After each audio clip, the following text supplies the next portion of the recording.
ओम परमात्मने नमः। मित्रों, भारत भूमि पर समय समय पर महान विद्वानों का जन्म हुआ है और इनके द्वारा वैदिक धर्म को लेकर के काफी काम किया गया है। और वैदिक धर्म का जब जब पतन हुआ, इन्होंने आगे आकर के वैदिक धर्म की जड़ों को फिर से सिंचित किया और उनको पल्लवित किया। साथियों,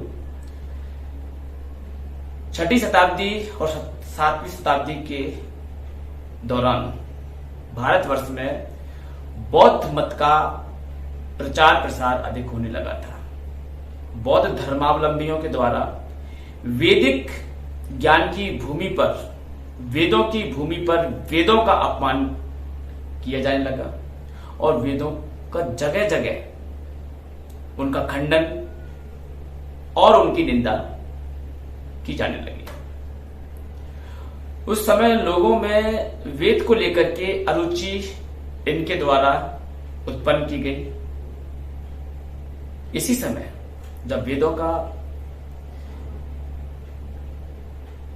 उत्कर्ष खतरे में था, वेदों का ज्ञान पर इन बौद्ध धर्मावलंबियों का अटैक चल रहा था, इनकी विचारधारा का अटैक चल रहा था, उसी समय पर हमारे भारतवर्ष में यानी कि वैदिक आर्यवर्त में जन्म होता है कुमारिल भट्ट का। जी हाँ, ये वही कुमारिल भट्ट हैं जिन्होंने बौद्धों का मानवर्धन करके वैदिक धर्म की पुनः इसको गौरवान्वित किया। जी हाँ, आपको विश्व में ऐसा एक भी उदाहरण नहीं मिलेगा जिसमें विषमतावादी विचार रखने वाले व्यक्ति के साथ जाकर के अध्ययन करना, उससे शिक्षा प्राप्त करना और फिर उसी व्यक्ति को शास्त्रार्थ कर परास्त करना। उसे परास्त करने के बाद गुरुद्रोह का प्रायश्चित भी करना, क्योंकि जिससे शिक्षा प्राप्त की है उसको शास्त्रार्थ में परास्त किया।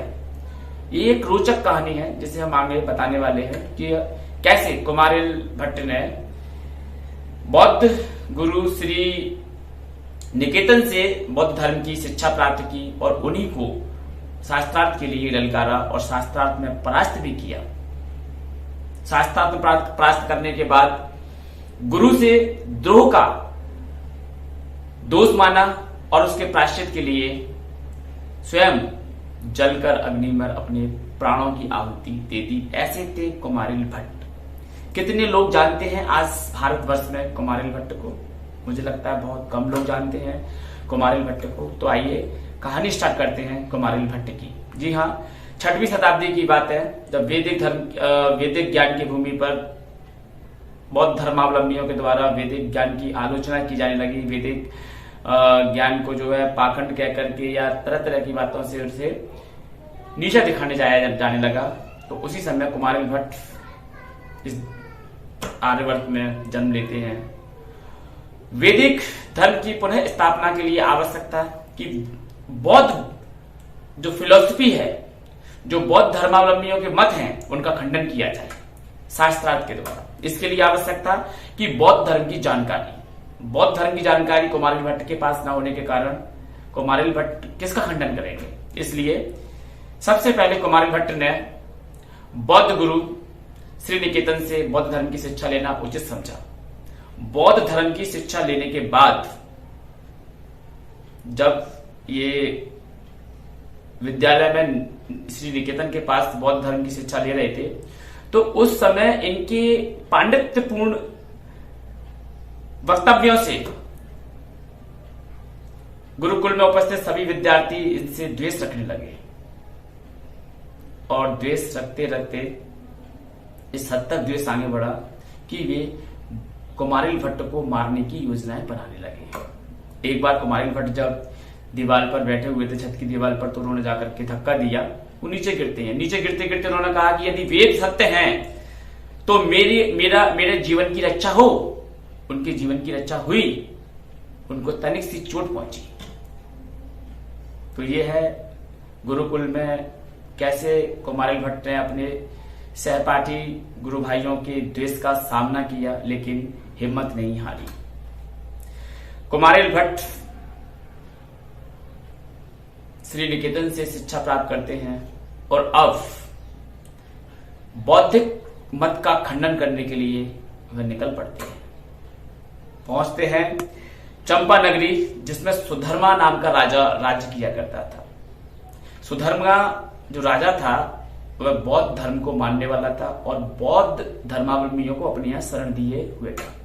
रानी वैदिक धर्म को मानने वाली थी, लेकिन उसकी परेशानी ये थी कि राजा का विरोध कब तक करे, कब तक वह वैदिक धर्म के सिद्धांतों का पालन करे। उसी समय चंपा नगरी में कुमारिल भट्ट का आगमन होता है। कुमारिल भट्ट के राजा सुधर्मा से भेंट होती है और अंततः यह डिसाइड होता है कि कुमारिल भट्ट और बौद्ध धर्मावलंबियों के साथ एक शास्त्रार्थ की सभा का आयोजन किया जाए और राजा सुधर्मा की राज्य में, उनकी देखरेख में, उनके नेतृत्व में इस सभा का, इस शास्त्रार्थ का आयोजन किया जाना था। शास्त्रार्थ का आयोजन किया जाता है। एक तरफ बौद्ध धर्म को मानने वाले धर्मावलंबी थे, एक तरफ कुमारिल भट्ट और उनके साथ कुछ लोग थे। शास्त्रार्थ प्रारंभ होने ही वाला था कि उस प्रांगण में एक वृक्ष लगा हुआ था। उस वृक्ष पर कोयल की कूक सुनाई देती है। उस कोयल की मधुर वाणी को सुनकर के कुमारिल भट्ट ने एक व्यंग दिया।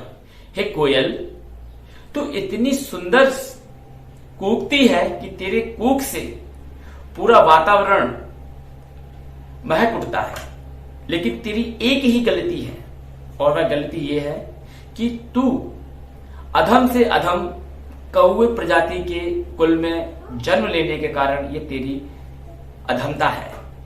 अर्थात ये व्यंग था जो कोयल के माध्यम से राजा पर कटाक्ष करते हुए कुमारिल भट्ट ने बोला। कुमारिल भट्ट का कहना था कि हे राजा, तू वैसे तो सही है, कोयल की तरह मिठास भरा है, लेकिन ये जो तू बौद्ध धर्मावलंबियों के साथ संगत में आ गया है ना, इसी संगत से तेरा पतन हो रहा है, यानी कि तू कुरूपता को प्राप्त हो रहा है। तो ये व्यंग कोयल का व्यंग राजा पर तंज कस दिया कुमारिल भट्ट ने।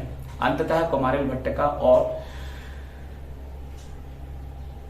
बौद्धिक धर्मावलंबियों का शास्त्रार्थ प्रारंभ हुआ और इस शास्त्रार्थ का परिणाम यह निकला कि उन्होंने, कुमारिल भट्ट ने बौद्ध धर्मावलंबियों को परास्त किया, उनके तर्कों की पोल खोल के रख दी। इस प्रकार से यहां एक बार फिर से कुमारिल भट्ट के द्वारा वैदिक धर्म को प्रतिष्ठित किया गया, उसको गौरवान्वित किया गया, जबकि यह समय वह था जब वैदिक धर्म अपनी चरम सीमा पर पहुंच करके दम तोड़ता था प्रतीत हो रहा था। यानी कि लोगों की जहन में बौद्धता को इतना प्रसारित किया गया था कि अब वैदिक धर्म से ऊबने लगी थी। उनको लगा कि ये गलत है। इसलिए कुमारिल भट्ट ने यह कहा है कि बौद्धों के सिद्धांत सर्वथा भ्रामक और भ्रांति मूलक है, इसलिए ये अनिष्टकारी हैं और इनका प्रचार व प्रसार वैदिक आर्यभूमि से हटना चाहिए। वैदिक आर्यभूमि पर इनका प्रचार नहीं होना चाहिए। अंततः ये वही कुमारिल भट्ट हैं जिनके अंतिम समय में कथा ऐसे प्रचलित है कि कुमारिल भट्ट जो श्री निकेतन जो गुरु थे बौद्ध धर्मावलंबी, उनसे शिक्षा प्राप्त करते हैं बौद्ध धर्म की, लेकिन बौद्ध धर्म का खंडन करना था, इसलिए शिक्षा प्राप्त की थी और उसका खंडन भी किया और उस श्री निकेतन गुरु को हराया भी था। गुरु द्रोह का देश मानते हैं क्योंकि ये कर्मकांडी थे कुमारिल भट्ट। तो गुरु द्रोह का प्रायश्चित ये था कि जो भूसी होती है उस भूसी में अपने आप को धीरे धीरे करके अपने शरीर को भस्म करना था, यही एक प्रायश्चित था। और वह उन दिनों प्रयागराज में अपने आप को भस्म भी कर रहे थे। उसी समय आदि गुरु शंकराचार्य जी को यह संदेश मिलता है कि कुमारिल भट्ट जो कि एक महान प्रकांड वेदांत के विद्वान हैं, एक दोष के कारण अपने आप को आत्मदाह करने के लिए निकल पड़े हैं, यानी कि आत्मचिता अपनी चिता पर लेटे हुए हैं। शीघ्र शंकराचार्य जी उस स्थान पर पहुंचते हैं जहां पर कुमारिल भट्ट अपना आत्मदाह कर रहे थे। दोनों का संवाद होता है कुमारिल भट्ट से शंकराचार्य जी ने कहा कि मैं तो आपसे शास्त्रार्थ की आशा लेकर के आया था। तो कुमारिल भट्ट ने कहा कि मैं तो आत्मदाह की ओर अग्रसर हूं, मेरा जीवन बस अब कुछ समय का रह गया है, इसलिए मैं आपसे शास्त्रार्थ न कर पाऊंगा। लेकिन खेद न करें, मेरा एक शिष्य है मंडन मिश्र, आप उस मंडन मिश्र के साथ जाकर के शास्त्रार्थ कीजिए। और पूरा विश्व जानता है कि आदि गुरु शंकराचार्य और मंडन मिश्र का जो शास्त्रार्थ हुआ था वो कितना प्रसिद्ध शास्त्रार्थ है। वो सबको, ऐसा कौन व्यक्ति है भारतवर्ष में जो नहीं जानता मंडन मिश्र और शंकराचार्य का शास्त्रार्थ। ये वही मंडन मिश्र है जो कुमारिल भट्ट के शिष्य थे, कुमारिल भट्ट इनके गुरु थे। तो साथियों, कैसे 6वीं 7वीं शताब्दी में इन दोनों ने मिलकर के, कुमारिल भट्ट और आदि गुरु शंकराचार्य ने मिलकर, दोनों ने मिलकर के जगह जगह पूरे भारतवर्ष में, पूरे आर्यवर्त में वैदिक ज्ञान की ध्वजा पताका को फिर से गाड़ा और उन भ्रामक बौद्ध धर्मावलंबियों की पोल खोल दी, जो कि लोगों को भ्रामक ज्ञान दे रहे थे, लोगों के बीच में पाखंड फैला रहे थे। ऐसे धर्मावलंबियों को, ऐसे बौद्ध मत रखने वालों को परास्त ही किया, नतमस्तक की भी किया। तो साथियों, ऐसे थे हमारे प्रकांड विद्वान कुमारिल भट्ट। साथियों, उम्मीद है कि आप अपना प्यार और अपना स्नेह हमारे इस YouTube चैनल को देंगे, हमारे इस चैनल को सब्सक्राइब करें। हम आपसे आशा करते हैं कि आप हमारे चैनल को सब्सक्राइब करेंगे, हमारे वीडियो को लाइक करेंगे। ओम परमात्मने नमः। जय श्री कृष्ण।